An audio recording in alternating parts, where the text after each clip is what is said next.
दीप हो मित्रांनो, मी किशोर झोटे. पुन्हा एकदा स्वागत माझ्या चला शिकूया तंत्रस्नी होऊया या यूट्यूब चॅनलवरती.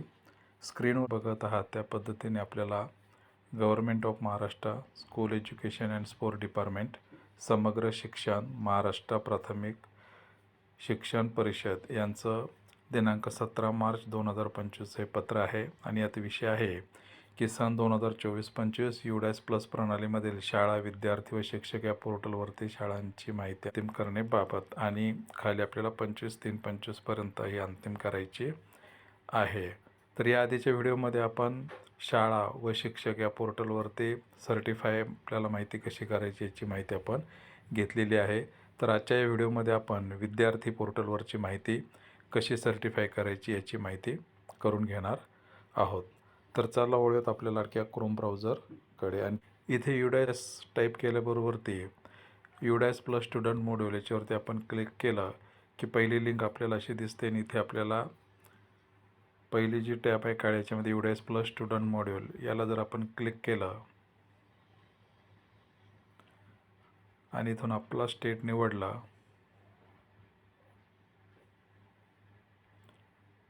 गो या बटनावरती क्लिक केलं तर बरीचशी अडचण ही आपल्या शिक्षकांना येत आहे की असं पेज आपल्यासमोर येत आहे आणि आपल्याला वाटतं की आपल्या साईट सुरू नाही किंवा आपला हँडसेटला काहीतरी प्रॉब्लेम झाला आहे किंवा क्रोम व्यवस्थित काम करत नाही. तर असं काही नाही मित्रांनो, आपल्याला बॅक यायचं आहे आणि इथे थोडंसं स्क्रॉल करायचं आहे. स्क्रॉल केल्यानंतर आपल्याला इथे दिसेल बघा पीपल ऑल्सो सर्च फॉर आणि त्यामधला UDAS plus SDMS log in ही 2 नंबरची जी टॅब आहे. स्टुडंट मॉड्यूल आपल्याला क्लिक करायचं नाही, वरचे स्टुडंट मॉड्यूल जरी दिसते तरी. तर आपल्याला 2 नंबरची जी टॅब जी आहे UDAS plus SDMS log in हे लिहिलेला याला आपल्याला क्लिक करायचं आहे. इथे क्लिक केल्यानंतर आपल्याला बघा लॉग इन फॉर महाराष्ट्र असं जिथे टाईप करून येईल तिथे आपल्याला क्लिक करायचं आहे या ॲरोवरती. इथे आल्यानंतर हे आपलं महाराष्ट्र स्टेटचं पोर्टल इथे UDAS ओपन झालेलं आहे. इथे नेहमीप्रमाणे आपण युजर ID आणि पासवर्ड टाकून कॅप्चा टाकून लॉग इन होणार आहोत. चला तर लॉग इन होऊयात. लॉग इन झाल्यानंतर 24-25 याला आपल्याला क्लिक करायचं आहे. त्यानंतर ही पॉपअप आलेली विंडो क्लोज करायची आहे. ही विंडो क्लोज केल्यानंतर इकडे डावीकडे जो बाण दिसतोय वर त्या बाणाला आपल्याला क्लिक करायचं आहे. क्लिक केल्यानंतर स्कूल सर्टिफिकेशन न्यूमध्ये एक बघा टॅब दिसत आहे आपल्याला स्कूल सर्टिफिकेशन आणि लाल याच्यामध्ये न्यू हायलाईट होतं आहे, त्याला आपल्याला क्लिक करून घ्यायचं आहे.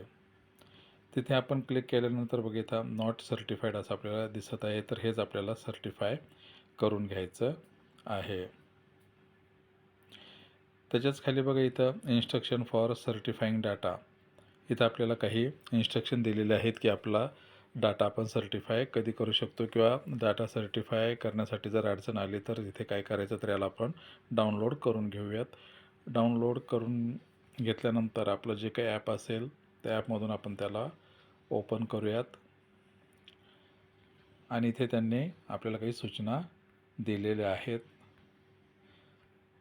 नंबर 1चे बघा डिसेबल सबमिट बटन जर असेल, जर ते सबमिट बटन आपलं डिसेबल असेल, डार्कमध्ये दिसत नसेल तर काय एरर असू शकतो बघा. तर एरर दिले त्यांनी इथे द ऑल फॉर्म म्हणजे ज्याची GP, EP, FP, VP and finalise not completed for the students.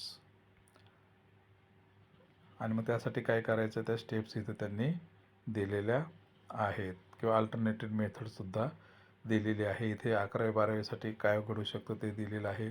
3 नंबरवरती मीडियम ऑफ इन्स्ट्रक्शन यामध्ये काय एरर येऊ शकतो ते दिलेलं आहे. Student having an invalid medium of instruction याला क्लिक झालेलं आहे. मग ते रिसॉल्व कसं करायचं आहे त्याच्यासुद्धा इथं स्टेप दिलेल्या आहेत. त्यानंतर 4 नंबरचं इनव्हॅलिड सेक्शन एरर दिलेला आहे. Student enrol in a valid class but an invalid section त्याबद्दल काय रिसॉल्व ते कसं करायच्या स्टेप्स ते तिथे दिलेल्या आहे. त्यानंतर 5 नंबरवरती आहे व्होकेशनल इश्यूज. एरर दिला आहे, number of student not having vocational detail updated for school having vocational courses only. ज्यांच्याकडे व्होकेशनल कोर्सेस आहे त्या संदर्भातली आहे. 6 नंबरवरती आहे लँग्वेज इश्यू. एरर दिला आहे, student are assign and invalid language base on the school's profile. आणि ते रिसॉल्व कसं करायचं त्याचे स्टेप दिलेले आहे. 7 नंबरवरती आहे सेक्टर ट्रेड सेक्टर. यात एरर दिला आहे, student having and invalid sectors. ते रिसॉल्व कसं करायचं त्याची माहिती इथे दिलेली आहे. 8 नंबरवरती आहे सब सेक्टर ट्रेड सेक्टर. याच्यात एरर सांगितलेला आहे, student having and invalid sub sector. तो रिसॉल्व कसा करायचा त्याच्यासुद्धा इथं स्टेप दिलेल्या आहेत. तर अशा पद्धतीने जे 8 एरर येऊ शकतात, ती टॅब ॲक्टिव्ह होण्यासाठी जर डिसेबल दिसत असेल तर ते कसं रिसॉल्व करायचं हे इथे मॅन्युअलमध्ये त्यांनी इथे दिलेलं आहे आणि या पद्धतीने आपल्याला ते रिसॉल्व करून घ्यायचं आहे. तर आपण बॅक येऊयात. तर इथे आपल्याला स्टुडंटची संख्या दिसेल, कंप्लीटेड तेवढे स्टुडंट आहेत का ते बघायचे. इन प्रोग्रेसमध्ये आपल्याला 0 आणि नॉट स्टार्टेडमध्ये 0 आलं पाहिजे. त्याचबरोबर इथं नोट दिलेली आहे, त्यामध्ये आपल्याला वाचून घ्यायचं आहेत. 1, 2, 3 नंबरवरती दिलेले आहेत की आपल्याला इथे ह्या सगळ्या वाचून झाल्यानंतर इथे आपल्याला एनरोलमेंट समरीसुद्धा डाउनलोड करून घेता येते. त्यानंतर इथे एक चेकबॉक्स आहे, या चेकबॉक्सला आपल्याला क्लिक करायचं आहे. इथं चेकबॉक्सला क्लिक केल्याबरोबर सबमिट बटन जे आहे ते डार्कमध्ये आलेलं आहे. तर या सबमिट बटनवरती आपल्याला आता क्लिक करायचे आहे. सबमिट बटनवरती क्लिक केल्यानंतर are you sure you want to certify the data हे आपल्याला विचारेल. ते जे काही सगळं दिलेलं आहे ते पुन्हा एकदा आपल्याला वाचून घ्यायचं आहे. त्यानंतर इथं आपल्याला ओके या बटनावरती क्लिक करायचं आहे. ओके या बटनावरती क्लिक केल्याबरोबर ते आपल्याला thank for submitted in student data certification date and time इथं आलेलं आहे.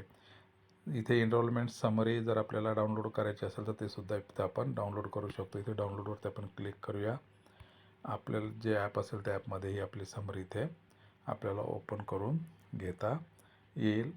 आणि आता इथे बघा, आपल्याला जे आहे आधी नॉट सर्टिफाईड दिसत होतं ते आता इथे सर्टिफाईड म्हणून हिरव्या याच्यामध्ये आलेलं आहे. तर अशा पद्धतीने आपण जे आहे स्टुडंट पोर्टल युडायसवरचं हे सर्टिफाय या पद्धतीने करू शकतो. तर या व्हिडिओमध्ये एवढंच. भेटूयात पुन्हा नवीन व्हिडिओमध्ये. तोपर्यंत जय तंत्रज्ञान.